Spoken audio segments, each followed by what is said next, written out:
Assalamualaikum warahmatullahi wabarakatuh. Selamat pagi anak-anak. Bagaimana keadaannya? Baik, sehat, alhamdulillah.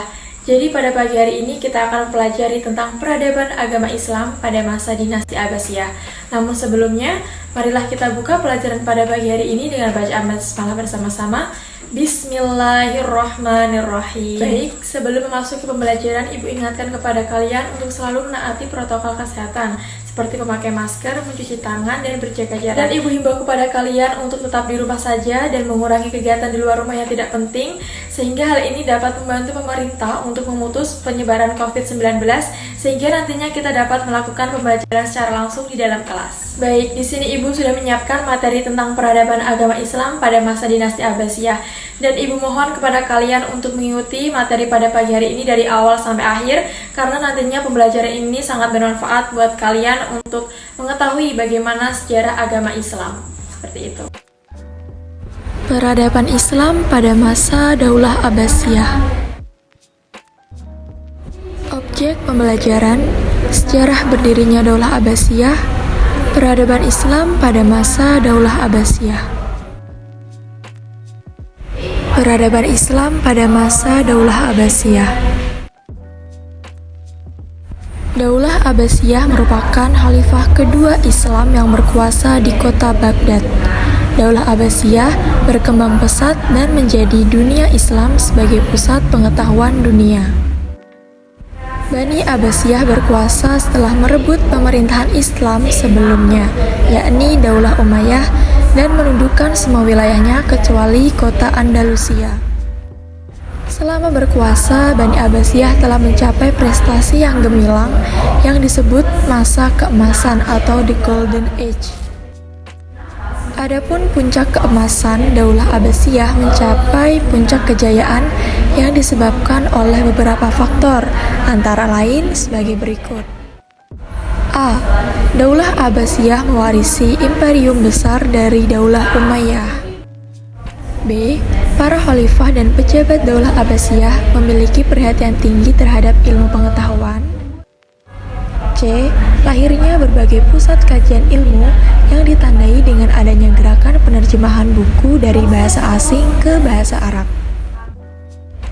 D. Umat Islam mengalami pendewasaan dan kematangan dalam berpikir. E. Tradisi keilmuan yang telah berkembang di Persia sehingga umat Islam tinggal mengembangkannya. Dan F. Umat Islam beradaptasi terhadap budaya asing. Daulah Abbasiyah berlangsung dalam rentan waktu yang panjang dari tahun 132 sampai 656 Hijriah atau 750 sampai 1258 Masehi. Dalam kurun waktu tersebut, Khalifah Daulah Abbasiyah dipimpin sebanyak 30 khalifah yang para sejarawan dibagi menjadi 5 periode. Sudah Ibu tuliskan di video kali ini, kalian bisa membacanya sendiri dan Ibu sudah menjelaskan dari periode pertama, periode kedua, periode ketiga, periode keempat, dan periode kelima.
Dari 37 khalifah pada masa Daulah Abbasiyah, ada beberapa khalifah yang menjadi khalifah yang terkenal. Di antaranya, pertama, Abu Ja'far al-Mansur.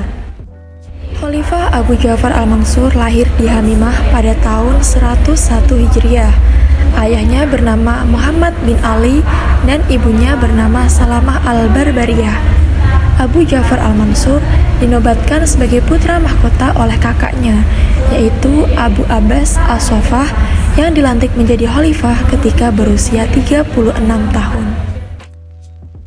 Abu Ja'far al-Mansur dikenal sebagai sosok yang tegas, bijaksana, alim, berpikiran maju, baik, dan pemberani. Adapun kebijakan pertama yang diambil oleh Abu Ja'far al-Mansur yaitu memindahkan pusat pemerintahan Daulah Abbasiyah dari kota Hashimiyah ke kota Baghdad pada tahun 762 Masehi. Hal ini dilakukan untuk memantapkan dan menjaga stabilitas negara. Dan sejak saat itulah kota Baghdad dianggap sebagai kota terpenting di dunia dan menjadi kiblat dunia ilmu pengetahuan, kebudayaan, dan kesenian. Dari kota Baghdad, Khalifah Abu Ja'far al-Mansur mulai menyusun berbagai terobosan untuk memajukan Daulah Abbasiyah, antara lain A. Membuat lembaga eksekutif dan yudikatif. Di bidang pemerintahan, Abu Ja'far al-Mansur menciptakan tradisi baru dengan mengangkat wazir sebagai koordinator dari kementerian yang ada. Adapun wazir pertama yang diangkat oleh Khalifah Abu Ja'far al-Mansur adalah Khalid bin Barmak yang berasal dari kota Persia. C. Selanjutnya membentuk lembaga protokol negara, sekretaris negara, dan kepolisian negara untuk membenahi angkatan persenjataan. Dalam hal ini, Abu Ja'far al-Mansur menunjuk Muhammad bin Abdurrahman sebagai hakim pada lembaga kehakiman negara. D. Jabatan pos yang sudah ada sejak masa Daulah Umayyah ditingkatkan perannya, yakni tidak hanya sekedar mengantarkan surat saja, tetapi juga menghimpun seluruh informasi daerah-daerah sehingga administrasi negara berjalan dengan lancar. Selanjutnya, khalifah yang terkenal dari dinasti Abbasiyah yaitu Harun ar-Rasyid. Khalifah Harun ar-Rasyid lahir pada bulan Maret 145 Hijriah atau 763 Masehi. Ayahnya bernama Al-Mahdi dan ibunya bernama Khaizuran. Harun ar-Rasyid menjadi khalifah dinasti Abbasiyah pada usia 23 tahun, tepatnya pada bulan September pada tahun 786 Masehi. Harun ar-Rasyid dikenal sebagai khalifah yang mencintai ilmu pengetahuan dan dekat dengan para ulama. Harun ar-Rasyid juga terkenal sebagai penguasa yang taat beragama, soleh, dan dermawan. Bahkan ia sering turun ke jalan-jalan di kota Baghdad pada malam hari untuk melihat keadaan sosial masyarakat yang sebenarnya. Pada masa Khalifah Harun ar-Rasyid, tidak ada seorang pun yang kelaparan dan teraniaya tanpa diketahuinya. Dan pada masa pemerintahannya, Daulah Abbasiyah mengalami puncak kejayaan. Khalifah Harun ar-Rasyid wafat di Khurasan pada tahun 193 Hijriah atau 809 Masehi setelah menjadi khalifah selama 23 tahun 6 bulan. Pada masa Khalifah Harun ar-Rasyid, paling tidak ada sekitar 800 orang yang menjadi dokter. Selain itu, didirikan pemandian-pemandian umum. Ada kesejahteraan, sosial, kesehatan, pendidikan, ilmu pengetahuan, dan kebudayaan serta kesusastraan menjadi masa keemasannya.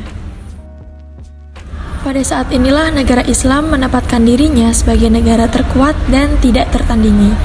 Selain itu, Khalifah Harun ar-Rasyid juga melakukan penerjemahan besar-besaran terhadap buku-buku ilmu pengetahuan berbahasa asing ke berbahasa Arab. Adapun Dewan Penerjemah pun dibentuk yang diketuai oleh seorang pakar yang bernama Yuhana bin Musawi. Khalifah pada dinasti Abbasiyah yang terkenal selanjutnya adalah Khalifah Al-Ma'mun.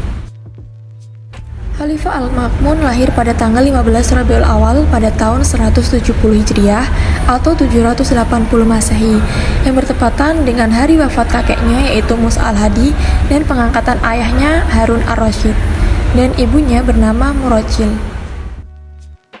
Al-Ma'mun dikenal sebagai khalifah yang sangat cinta kepada ilmu filsafat.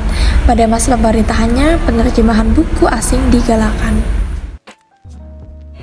Untuk menerjemahkan buku-buku Yunani, Al-Ma'mun mengaji penerjemah-penerjemah dengan bayaran yang tinggi.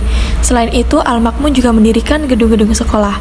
Adapun salah satu karya terbesarnya yang terpenting adalah Baitul Hikmah yang menjadi pusat penerjemahan sekaligus sebagai pusat perguruan tinggi dengan perpustakaan yang besar. Pada masa Al-Ma'mun inilah kota Baghdad menjadi pusat kebudayaan dan ilmu pengetahuan. Nah, anak-anak, mungkin seperti itu pelajaran kita pada pagi hari ini tentang peradaban agama Islam pada masa dinasti Abbasiyah. Apabila ada pertanyaan, kita bisa diskusikan di grup WhatsApp. Dan sekian, mari kita tutup pelajaran pada pagi hari ini dengan bacaan hamdalah bersama-sama. Alhamdulillahirrabbilalamin. Sekian, Ibu tutup. Wassalamualaikum warahmatullahi wabarakatuh.